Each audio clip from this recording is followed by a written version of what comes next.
Indian Kashmiri लड़की को इस तरह से बात करते नहीं देखा, इतनी ज़्यादा मोटिवेशन। इस वक्त पाकिस्तान में खाने के लाले पड़े हुए हैं और हम इंडिया को धमकियां दे रहे हैं न्यूक्लियर वेपन की, और ये वही न्यूक्लियर वेपन है जिसको कभी हम कहते हैं कि हमारे मुल्क के हालात ख़राब हैं तो हम बेचने जा रहे हैं। एक दफा आया था इंडिया का जहाज और उसको बताया था हमने कि पाकिस्तान की आर्मी भी एग्जिस्ट करती है। बहुत अच्छा जवाब दिया नहीं, था। नहीं, फिर तो आप 1971 की वार भी भूल गए होंगे। फिर तो जो आपने कबाली हिंदुस्तान में भेजे थे वो भी आप भूल गए होंगे, है ना? जो हाँ, पाकिस्तान से कबाली कलभूषण हिंदुस्तान याद के है आपको? कश्मीर में आए थे, फिर वो तो भी आप कलभूषण भूल गए याद होंगे। है? फिर तो आप ये भी कलभूषण भूल गए होंगे कि कितनी जंगें हुई हैं और कितनी जंगों में पाकिस्तान ने मार खाई है। ख्वाजा आसिफ साहब कहते हैं जी कि हमारे एक जर्नल हैं, वो आए और आके उनकी टांगे कांप रही थी सीरियसली, और वो आके इमरान खान को कहते हैं भाई बचा लो। करगिल वार की अगर हम बात करें तो तब भी वहां पर पाकिस्तान ने मार खाई। कितनी बार तो आप अच्छा, लोग हमसे मार खा चुके हो भाई, और कितनी बार आप लोग को सहनी है। अगर अपनी मेरी इज्जत बात प्यारी है ना तो मेरी मेहरबानी बात करके अब हिंदुस्तान के बारे में कुछ मत बोलो। पाकिस्तान दुनिया का बदतरीन मुल्क है, जहां लोगों को खाने को कुछ नहीं मिलता, जहां लोगों को पहनने को कुछ नहीं मिलता। और यार पहले खुद के पैरों पे खड़ा होना सीखो। तुम पाकिस्तानी कब खड़े होंगे यार खुद के पैरों पे? कब तक हिंदुस्तान और कश्मीर का सहारा लेके टीआरपी लेते रहोगे? कश्मीर से रिश्ता क्या, ला इलाहा इल्लल्लाह। अगर आपको इतना ही था, आप मुझे बताइए आज तक आपने कितने सारे बच्चों को, हमारे बच्चों को एम्पावर करके यहाँ पढ़ाया? आज तक कितने सारे बच्चों के लिए आपने यहाँ पे बुक्स भेजी? आज तक कितने सारे बच्चों के लिए आपने यहाँ पे कलम भेजा? नहीं भेजा। अब देखो पाकिस्तान को दुनिया जो है वो बराबर समझती थी। आज दुनिया हमें बराबर नहीं समझती, दुनिया समझ लिया इंडिया आगे निकल गया है। बल्कि पाकिस्तानी भी ये समझते हैं, और इंडिया जो है वो प्राइमरी पावर है खित्ते के अंदर। आपको पता है कि आपके मुल्क में एजुकेशन पे कितना कम होता है? क्या परसेंटेज है? 0.75 जीएनपी। नमस्कार दोस्तों, जय हिंद। अपना हिंदी न्यूज चैनल में आपका स्वागत है। आज हम आपको बताने वाले हैं कि पाकिस्तान हमेशा भारत की बुराई और भारत के खिलाफ प्रोपेगेंडा करता है। इस बार भारत के प्रोपेगेंडा करने के टाइम पे कश्मीर के एक बेटी पाकिस्तान के लोगों को कड़ा जवाब दिया है और बोल दिया है कि भारत में मुसलमान के प्रति कोई अत्याचार नहीं होता है और उनको खुली छूट दिया जाता है, वो जो कुछ करना चाहते हैं। कश्मीर के लोग खुश हैं और भारत के साथ रहना पसंद करते हैं, क्योंकि भारत में डेवलपमेंट हो रहा है और इंफ्रास्ट्रक्चर डेवलप हो रहा है और आईटी फील्ड में भी आगे जा रहा है, और कश्मीर के मुसलमान भी अभी पढ़ाई लिखाई में ध्यान दे रहे हैं। और दूसरी तरफ पाकिस्तान में गुर्बत है और खाने के लिए खाना नहीं है और टेररिस्ट को पनाह दिया जाता है, और पाकिस्तान के टेररिस्ट बीच बीच में भारत के ऊपर हमला पहले स्टार्ट करते हैं। ये बात अभी पाकिस्तान और कश्मीर लोगों को भी पता चल गया है। आपका इसके ऊपर क्या राय है, कमेंट में जरूर लिखें। 2.1, बांग्लादेश 2.4। ये स्टेटिस्टिक्स देखें, 50% स्कूल गोइंग बच्चे स्कूल नहीं जा रहे हैं। तार साहब, हमने 75 साल जो है हम तो इंडिया के साथ compete करने के चक्कर में लगे रहे जी, कि कंपटीशन, और इंडिया हमसे निकल गया, प्राइमरी पावर वो बन गया। आपको पता है कि पाकिस्तान में एक स्टूडेंट 8 में से हायर एजुकेशन के लिए जाता है यूनिवर्सिटी में, और बांग्लादेश में कितने हैं? 1 4 में, इंडिया 1 3 में। जयशंकर साहब की बात सारी गलत भी नहीं है और सारी ठीक भी नहीं है। अब मैं उसका कंपैरिजन ये देना चाहूंगा कि पाकिस्तान के हवाले से तो ठीक है, पाकिस्तान के हवाले से तो वो काफी हद तक ठीक है, क्योंकि इस वक्त पाकिस्तान तो बैंकरप्ट डिफॉल्ट हो चुका है। उसकी वजह ये है 6.7 बिलियन जो उनके पास फॉरेन रिजर्व है वो भी सऊदी अरेबिया और चाइना के हैं।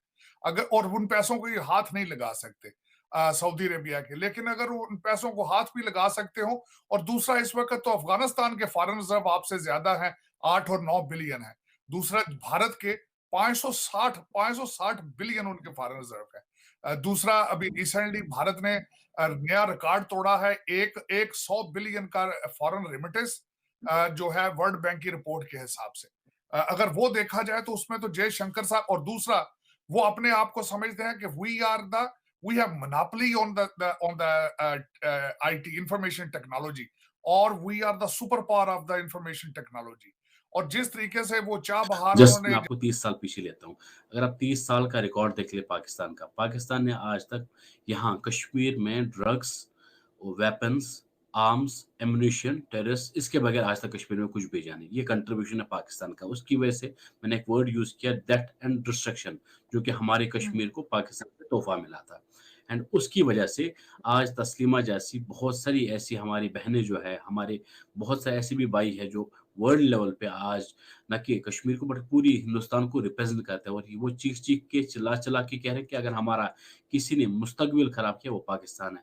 आपने ज़िक्र किया कि बहुत सारे ऐसे भी हैं पर्दे के पीछे जो काम करने वाले लोग थे। हम जैसे तस्लीमा ने कहा मैं उनको एक्सपोज़ कर लूँगी। तो मैं आपको बता दूँ ये वो लोग हैं जिनको हम व्हाइट कॉलर टेररिस्ट बोलते हैं।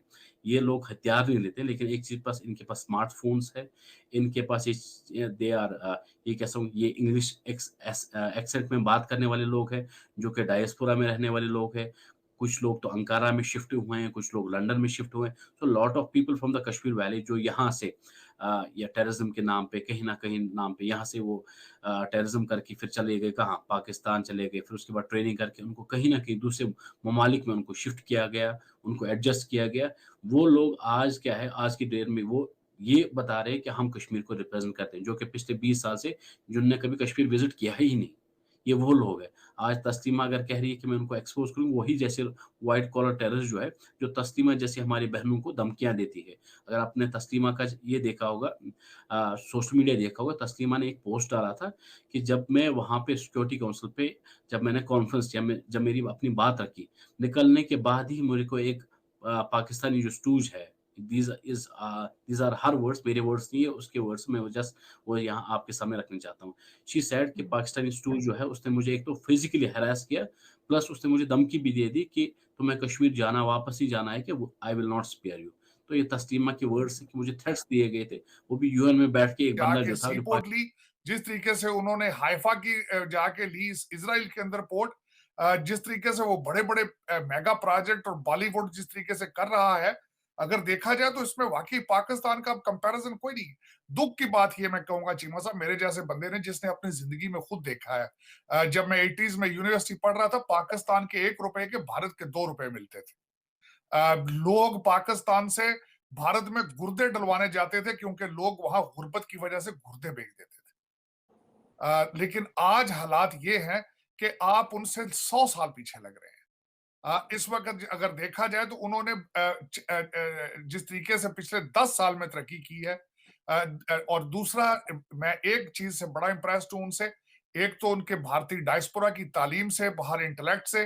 अब मैं ये क्वेश्चन ये करना चाहूंगा कि अगर उनको कंपैरिजन करना है, जब यहाँ पे आप गूगल के और माइक्रोसॉफ्ट के और ट्विटर के जब सीईओ देखते हैं भारत के, आप उनके नजदीक भी नहीं जा सकते, सवाल ही नहीं पैदा होता। यहाँ पे 2 प्रेसिडेंशियल कैंडिडेट अमेरिका के अंदर जो है वो इंडियन निजात हो, 130 व्हाइट हाउस की अगर अपॉइंटमेंट्स भारतीय हो, और वो भी पॉलिसी रिलेटेड, तो आप किस तरह कंपेयर कर सकते हैं? बल्कि मैं ये कहूंगा किस मुंह से कंपेयर करेंगे अपने आप को। और फाइनेंशियल हालात आपके ये हैं कि अगर दवाई लेने जाएं तो आपको एक पत्ते से ज्यादा नहीं पता डिस्प्रिन का दिया जाता। आपके इस वक्त प्याज और दूसरी सब्जियों के 417 कंटेनर कराची में स्टक हैं क्योंकि आपके पास डॉलर नहीं है। आपने फॉरेन एयरलाइंस के 225 मिलियन दबा के रख लिए हैं और एयरलाइनें अपना ऑपरेशन बंद करने के बारे में सोच रही हैं। दूसरा, अगर देखा जाए, आपने 35 मिलियन गूगल को देने के काबिल नहीं है। किस मुंह से आप बात करेंगे? किस मुंह से? मैंने रिसेंटली खबरों में देखा है, you have gone default, you have gone bankrupt, अब अनाउंस करना बाकी रहता है। और दूसरा सबसे बड़ी बात ये, एक तो ये मुझे इसका खदशा ये है, दूसरा मैंने एक बात मिफ्ता इस्माइल के साहब से भी सुनी थी, मैंने कई और इकोनॉमिस्ट से भी सुनी थी कि हमारी इकोनॉमी जो है करप्ट इकोनॉमी है, हमारे मुल्क के अंदर पैसा बहुत है